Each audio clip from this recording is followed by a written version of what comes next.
त्यांनी लवकरात लवकर कामे करावीत, कारण की सुरक्षिततेच्या दृष्टीने पुलाची उंची वाढवणे व पुलही मोठा करणे आवश्यक आहे.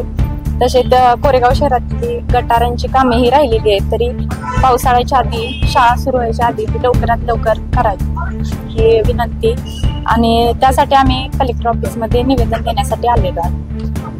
काही दिवसापासून हा विषय रखडलेला आहे, याच्यावरती काही तुम्ही बैठका वगैरे घेतल्या होत्या? हो, बैठकाही झाल्या आणि आमदार साहेब महेश शिंदे साहेबांनी भरपूर प्रयत्न केले, तरी म्हणजे मेगा हायवे चे लोक काय ऐकत नाही. आज नेमकं प्रकरण म्हणजे असं आहे की सातारा सोलापूर हायवे जो मेगा इंजिनिअरिंग त्यांच्याकडे जे कॉन्ट्रॅक्ट गेलं, त्या कॉन्ट्रॅक्टमध्ये आज कोरेगाव शहराची जी सुरुवात होती, त्या सुरुवातीचा जो आमचा बऱ्याच दिवस झालं रेल्वेच्या इथला पूल आहे, त्या पुलाचं काम खूप दिवस झालं टेंडर वगैरे सगळं असताना सुद्धा ते काम होत नाहीये. तुम्हाला माहित असेल की कोरेगाव तालुका हा सगळ्यात जास्त ऊसासाठी प्रसिद्ध आहे. आता ऊसाचा हंगाम चालू नाही, थोड्या दिवसात ऊसाचे आपला हंगाम चालू झाल्यानंतर तिथं फार प्रमाणात वाहतूक होत असते, सगळ्या ऊस कारखाने असतात, ट्रॉल्या असतात. त्यावेळी हा जो आमचा जो ब्रिज आहे तो ब्रिज अपुरा पडतो आणि वारंवार ह्या कोरेगाव ट्रॅफिकची समस्या होत असते, त्यामुळे ऍक्सिडेंट होत असतात.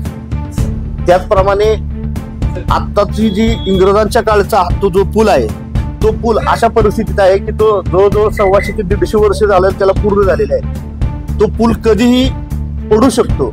अशा परिस्थितीत त्या पुलाची मंजुरी असताना आज मेगा इंजिनिअरिंग हा पूल करत नाहीये. बऱ्याच कोरेगाव शहरातली सुद्धा मेगा इंजिनिअरिंगच्याकडून प्रस्तावित कामं जी म्हणजे अजून कित्येक दिवस झालं पूर्ण होत नाहीत. त्यामुळे कोरेगाव शहरात असणाऱ्या नागरी वस्तीत पाणी शिरतंय. अशा बऱ्याच अडचणी असल्यामुळं त्या मेगा इंजिनिअरिंगला आमदार महेश शिंदेच्या माध्यमातून आम्ही मंत्रालय स्तरावर सुद्धा त्यांच्या मीटिंग घेऊन सगळा हा प्रयत्न झालेला आहे. शेवटी ह्या सगळ्या प्रयत्नाला जर मेगा इंजिनिअरिंग जर दाद देत नसेल तर इथून पुढच्या काळात आम्ही कोरेगाव शहरवासी असतील, तिथले स्थानिक असेल, आंदोलनाच्या पवित्र्यात जाण्याच्या मानसिकतेत होतो. हीच कुठेतरी आमची भावना आज आम्ही कलेक्टर साहेबांना पोहोचवण्यासाठी इथं सगळे आमचे कोरेगावातले प्रमुख नगरसेवक, नगराध्यक्ष इथं आम्ही आज आलो.